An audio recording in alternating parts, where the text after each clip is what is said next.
नमस्कार। Clinical practice में physical symptoms के अलावा मरीज के शब्द, उनका बर्ताव, ये सब कुछ बहुत ज़रूरी होता है।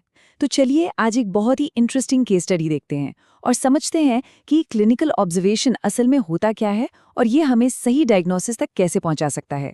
तो ये केस है 32 साल के समीर का। और क्लिनिक में आते ही उनके ये पहले शब्द, इस पर जरा गौर कीजिए। देखिए, ये सिर्फ एक सवाल नहीं है ना? ये उनकी गहरी चिंता और जवाब पाने की जो बेचैनी है उसे साफ साफ दिखा रहा है। समीर जब क्लिनिक में आते हैं तो वो बहुत ज़्यादा घबराए हुए हैं। वो अपनी पुरानी रिपोर्ट्स की फाइल टेबल पर लगभग पटक देते हैं और उनके चेहरे पर एक साफ पैनिक वाली हालत दिखती है। और ये हमारा पहला बहुत इंपॉर्टेंट क्लू है। अब समीर की जो मेन प्रॉब्लम है ना, वो है एक अनजाने का डर। इसे हम एक तरह से अंधेरे का डर भी कह सकते हैं। वो इस अनिश्चितता के अंधेरे से बाहर निकलना चाहते हैं और उन्हें चाहिए रोशनी, यानी क्लैरिटी। और देखिए कितनी इंटरेस्टिंग बात है कि पेशेंट खुद अपने शब्दों में डायग्नोस्टिक टेस्ट को रोशनी बता रहा है।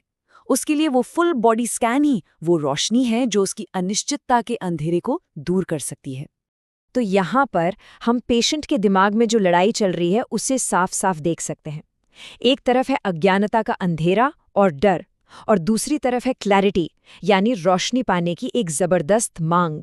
अब आते हैं एक और बहुत ही ज़रूरी बिहेवियरल साइन पर। पेशेंट बार बार लगातार टेस्ट्स के लिए जिद करता है, तब भी जब उसे समझाया जाता है कि इसकी कोई ज़रूरत नहीं है। अच्छा, इस तरह के बिहेवियर को हम क्लिनिकल लैंग्वेज में पर्टिनेसिटी या दृढ़ता कहते हैं। मतलब अपनी बात पर मजबूती से अड़े रहना, एक तरह की जिद या हट करना। और ये पर्टिनेसिटी का एक परफेक्ट एग्जाम्पल है। यहाँ मरीज डॉक्टर की राय को बिल्कुल खारिज कर रहा है और बस अपनी ही मांग पर अड़ा हुआ है। उसे लगता है कि बस वो रिपोर्ट ही उसे सुकून दे सकती है। और फिर अचानक से एक इमोशनल शिफ्ट आता है, बिल्कुल ड्रामेटिक।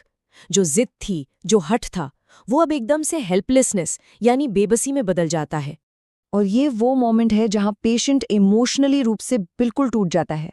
वो रोने लगता है और अपनी गहरी बेबसी को दिखाता है। और ये एक और की डायग्नोस्टिक क्लू है। तो चलिए एक बार सब कुछ समराइज करते हैं। हमने क्या क्या देखा? एक तेज डर, अंधेरे से घबराहट, पैनिक, टेस्ट के लिए जबरदस्त जिद और फिर आखिर में बेबसी का प्रदर्शन। अब इन सबको जोड़कर देखते हैं।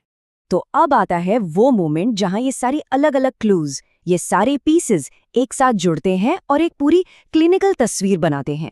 और इसी तस्वीर को हम कहते हैं स्ट्रेमोनियम प्रोफाइल। चलिए अब एनालिसिस देखते हैं। पहला, पर्टिनेसिटी,